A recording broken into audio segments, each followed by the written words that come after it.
What's up? Welcome back. I'm John Stark from MacMovieGuy.com, your favorite blind film critic, and today I'm going to do The Sandman, Season 2, Episode 7.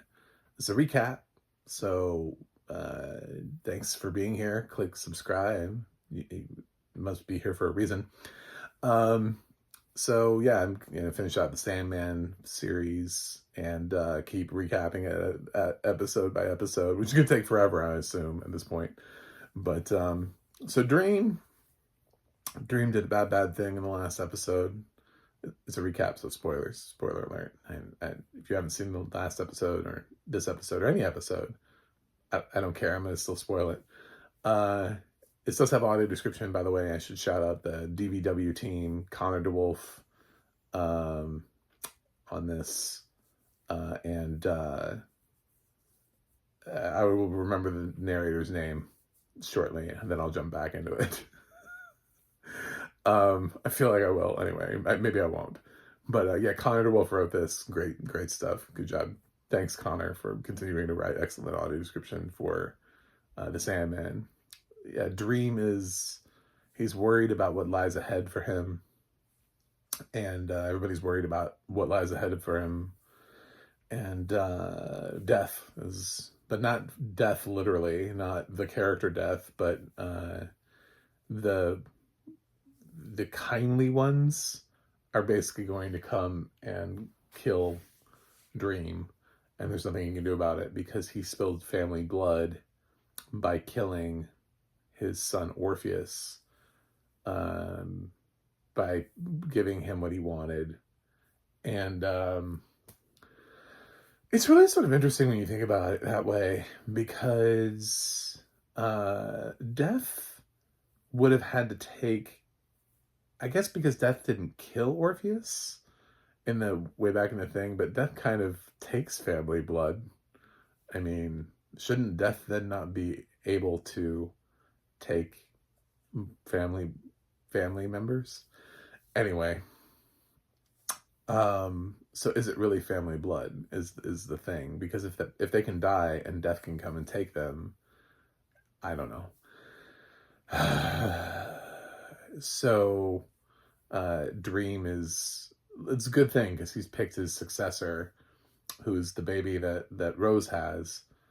And Dream decides, for whatever reason, his dumbass goes to Earth to talk to Loki, who's there with Puck, and tell Loki of his plans.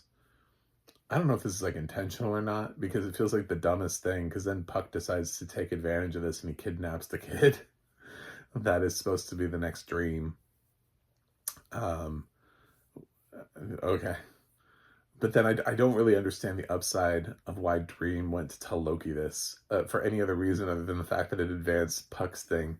So this is one of those things where I'm going to end up having to, because it's episodic, and I'm going to grade the episode. I'm going to grade it no. Like, no, I did not like this. I did not understand what this was doing. But it could also then come back around where Dream was like, aha, I knew you would do that, and I played you. I put you right where I wanted you. Aha. But because he didn't really know Puck was there, or didn't seem to know Puck was there, it makes it really hard. And Puck's the one who betrays him, not Loki. So, I mean, Loki kind of does, but it's really Puck is the one who goes and gets the kid, pretends to be the valet, and kidnaps the kid. Of course, he has his ability to put people to sleep, so as he comes from Titania's world and Midsummer Night's Dream and Oberon and all that kind of stuff. So if you want to become more familiar with Puck, I don't know, watch a version of the Midsummer Night's Dream. So Puck and Loki are a couple, which is a strange bedfellows. Strange. I mean, I don't have a problem with, obviously I'm gay, so that's not why I think they're strange. It's strange bedfellows, and they address it immediately. They're like, well, we're both tricksters. We don't trust each other, so it's a good relationship. We assume the other one is going to betray the other. What? Anyway, okay, so Dream is advised to buy, what's her name, Duma, I don't know what her name is, the one that was the fairy that is living with him now, says something about like, well, who wrote the rules? You should go ask the people who wrote the rules. So we learn that Dream and his other siblings, that their parents are Time and Night. I know. I don't get it either. The pairing of time. You would think it would be night and day. No, it's time and night. Why is night? Anyway, I can't. So he goes and visits Time first, who's his father, because, Father Time. And he has this interaction with his dad. His dad's like, well, what do you want? You always want something. And he's like, I just wanted to ask for your help. And Time basically explains to him why he can't help him. So, like, the only thing Time could do is to go back in time with Dream to show him and let him make the choice to try to save his son's girlfriend from Hades himself. And Time is saying, like, I've seen what that looks like, and Hades denies you, and then he goes anyway. So this was always an unavoidable, his future was always written, like he was always going to have to go down there, whether he went down there or not. So if it helps you to know that this was always inevitable, then fine. Which is kind of weird when you think about it. Like, it's inevitable that Dream would, there has to be a decision at some point that he could go back to and not make that decision. Why would you go back to that decision? If Time has the ability to jump around and change decisions, because that still is a change, and there still would be a butterfly effect of some kind out from that. So let's say he did let him go back and do that. Wouldn't there still be some sort of weird, slight butterfly effect type change from him making that decision? Because even in that world, if he had done it, his son would hate him less, because his son would have known that his father did do that and did try to do that, and then everybody else's perspective and sort of the way that everybody else approaches Dream, and he would have had a different relationship with his son. His son may not have gone off and had himself decapitated. There's like a whole slew of things that could have changed and been different, but we don't really acknowledge that. We just sort of acknowledge that, like, well, she was always going to, and this thing was always he was always going to turn around. And it's like, yeah, but I think the effort, the fact that, see, we don't really acknowledge that. We just sort of go, well, I'll let you do it, but I don't know. There's no ripple effect, there's no butterfly effect, no change from this at all, Time, because if you change that moment and it changes his son's perception, and his son makes different decisions as a result of it, because he doesn't hate his father, and his father doesn't hate him and doesn't shout at him and disown him, so he doesn't like throw himself to the Furies and allow his body to be torn up, and instead runs and hides, those kind of things. I think you have an entirely different future that's set up. And maybe instead of him spending a lifetime as a decapitated head wishing to be killed, he instead, I don't know. I think it's probably, I think there's a different end, and Time just doesn't acknowledge that, which is weird. So I don't really like this episode. And I know that the Sandman, halfway through production, was having some Neil Gaiman problems and had to figure out how to, like, get through it and get to the end. And Netflix was like, well, this is going to be the final season. So they had to get it through.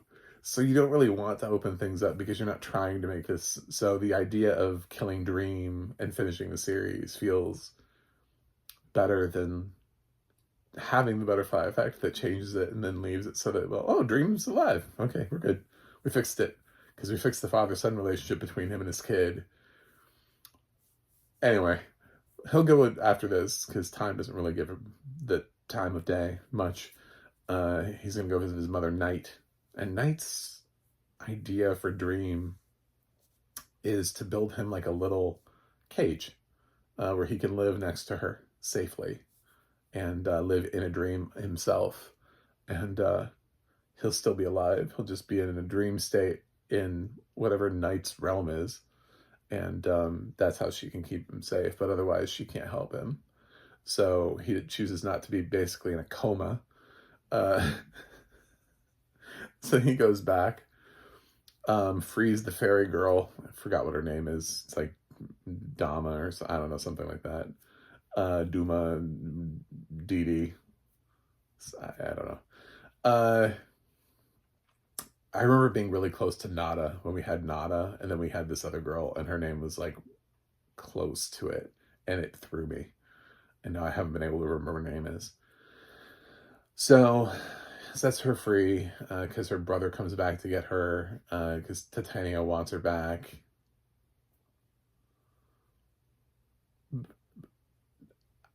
You know, there's not really like a reason for it other than the fact that the story has ceased to need her. But did the story ever really need her?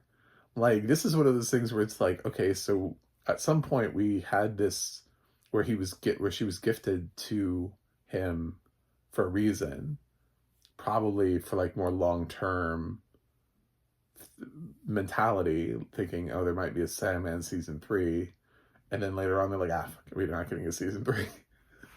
So she's just, I don't know why she was ever there to begin with. She didn't really contribute that much. All the conversations he has with her, he could have had with Lucienne or even Matthew, people who were already there.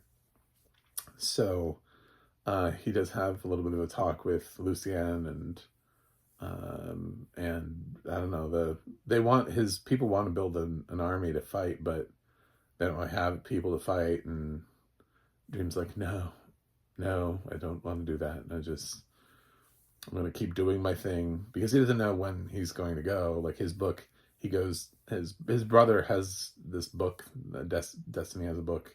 It's blank pages. The ending to his story, I guess, hasn't been written yet. So, yeah, there's not necessarily like a you'll die with, it's not like The Ring, 7 days. Some point in the future. I mean, like, Dream could literally keep doing this for like thousands of years, and then suddenly, like, they're like, oh yeah, by the way, we're here. Like, they don't really get like a great timeline. They make it sound like it's imminent, but they don't really know. Like, they're like, I don't know, they're coming for you. When? I don't know, but I feel like it. So, we still have some episodes left, so I have a feeling he's not going to die in the next episode, because the show is called The Sandman, and he's got to figure out how to save this baby. So we'll see what's in the next episode. This episode didn't do much for me. It didn't really advance the story that I thought much of all. Most of it just not really in a positive way. It just kind of dawdled around a little bit, honestly. So it is Sandman season 1 episode 7, season 2 episode 7, sorry. I don't know, my least favorite episode so far. I don't like viscerally hate it. I'm not angry at it. It just kind of, considering some of the other episodes felt like they were sort of, a lot was happening and we crammed it all into one episode. This episode felt like, I'm not really sure we needed it, so we could have. This episode didn't really make a huge case for why we needed it to exist, which is what the problem is. Because I immediately saw the problems with the episode inherently, mainly having to do with time, because time doesn't recognize it by giving Dream the option to go back and change one thing that he would have inevitably changed other things. That there's a ripple effect, that there's a butterfly effect, because even if they change the one thing, people's perceptions of Dream and his relationships with other people would have changed the result, which means other people would have made different decisions throughout life, which would have maybe given them a different perspective and not needed to be killed. So he would he would not have needed to spill the blood, the family blood. So anyway, yeah, I'm gonna give the Sandman. I'm giving this episode B minus. I like the series, but this is, we're trending downward, I guess. We'll see what happens. But anyway, thanks for watching. Thanks for subscribing. I'll see you guys on the other side.